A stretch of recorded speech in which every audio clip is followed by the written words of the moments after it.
Welcome to EDSA! Sa EDSA, astig ang bumper to bumper!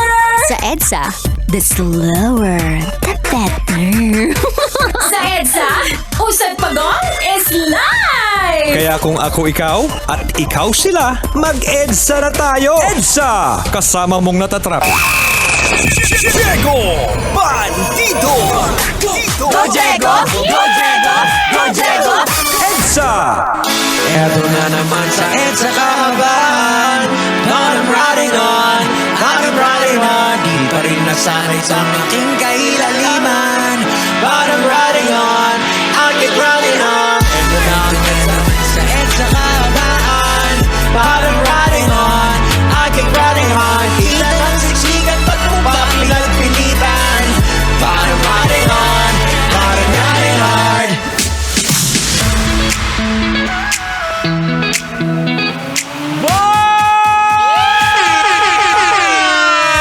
Eto na naman ang EDSA kahabahan!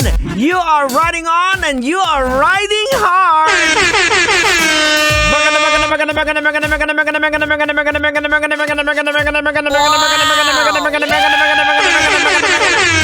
Hapon, Metro and Mega Manila oras natin. We got 31 minutes makalipas sa oras ng alas 5 ng hapon. Alam nyo na, pagpatak ng alas 5 ng hapon! Kailangan pa bang i-memorize yan? Basic! Basic! Sa inyo na po ang programang EDSA. At syempre, eto na po pinangungunahan po ng napakahenyo sa lahat. Ala ng iba pa, kundi si... Henyo! Hindi natender, pero Diyos pa rin kag nagarago mo. At syempre mga kabisyo, kasama din po the prodigy of Tanghenyo, yours truly, Diego Bandito! Pag may buhok, kailangan pa bang i-memorize yan? Basic. Hindi po ako yan.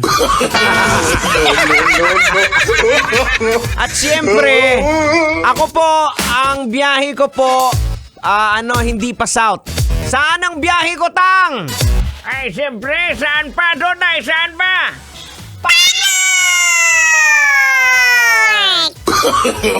No. Oy, Duday, umayos ka, Duday, ah. Di pa nga kita pinapakilala, sumasagot ka na eh. O sige na, ikaw na, magpakilala ka na, dali. Hello po! Magandang hapon po sa inyong lahat. Ako po si Duday, ang batang makulit at batang mahilig sa donut. Uncle Diego, gusto ko yung kinakanta mo yung kanina, yung EDSA, yung eto na naman sa EDSA kahabaan. But I'm riding on, I keep riding hard. Di pa rin nasanay tong aking kailaliman. But I'm riding on, I keep riding hard. O diba, mas magaling ako kumanta sa'yo. Dapat ako na lang kumakanta. No. Eh, di wow, hindi ikaw na. Ay, naku mga kabisyo. Kamusta naman ang araw mo? I hope that you're okay, diba? Well, wish ko lang na you are in a good mood. Kung hindi ka naman sa good mood, don't worry. Ilalagay ka namin sa magandang mood. Alright? So, relax lang. Take a deep breath kung minsan kinakailangang huminga ng malalim. Ipagpag yung mga stress na yan kung madami mga task ang inatang sa'yo sa araw na ito. Don't worry, kung pauwi ka na sa bahay, huwag mo nang dalhin yung problema sa bahay. Kumbaga, it's unfair din naman para sa pamilya mo, sa mahal natin sa buhay na yung problema, dadalhin mo dun sa bahay. Well, actually, yung problema, iwan mo na sa trabaho.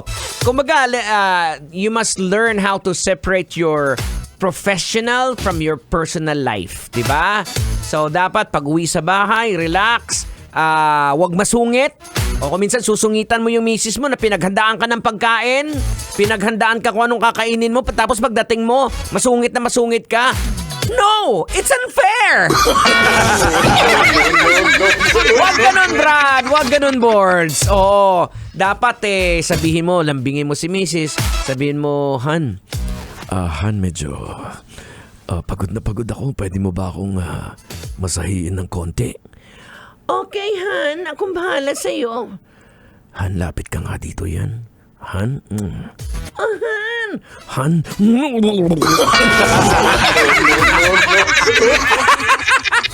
Nasobrahan ka lambing. Ay, Han! Bukas yung kwarto! Hindi ko nalak. Baka pumasok si Junjun! Tapos biglang, hala, Papa! Ano yung ginagawa mo kay Mama? Ay, di anak! Ano? Nilalambing ko lang yan. Nilalambing mo? Bakit wala ka ng prep?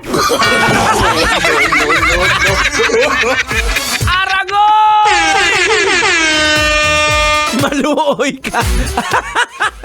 Magandang hapon po sa inyo. 4 na oras po ang ating tatahakin dito sa Biyaheng EDSA.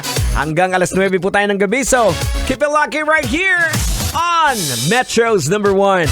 This is 90.7 Love Radio. Kailangan pa bang i-memorize yan? Basic! Kailangan pa bang i-memorize yan? Love Radio. Basic!